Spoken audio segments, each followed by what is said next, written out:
গুলিকাণ্ডে ধৃত অভিযুক্ত কয়লা মাফিয়া জয়দেব মণ্ডলকে 4 দিনে সিআইডি হেফাজতের নির্দেশ দিলে আসানসোল আদালতের বিচারক। শনিবার তাকে গ্রেপ্তার করে আসানসোল আদালতে পেশ করে সিআইডি।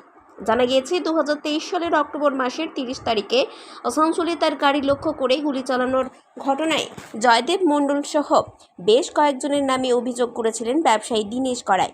এই মামলায় মূল অভিযুক্ত জয়দেব মণ্ডলকে খুঁজে পাচ্ছিল না সিআইডি। প্রসঙ্গত, চলতি বছরের 26শে মে আসানসোল সিবিআই আদালতে কয়লা পাচার মামলায় চিকিৎসার কারণে দেখিয়ে অনুপস্থিত ছিলেন জয়দেব মণ্ডল। সেই দিন সিবিআই আদালতে সিআইডি গিয়েছিল জয়দেব মণ্ডলকে খোঁজার জন্য।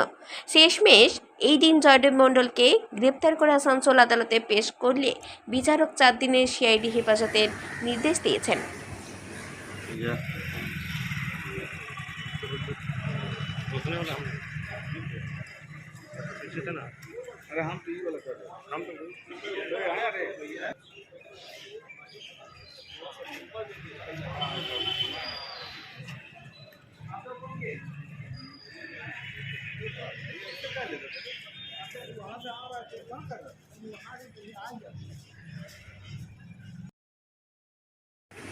আসানসোল থেকে সঞ্জয় যাদবের রিপোর্ট, 99 নিউজ বাংলা।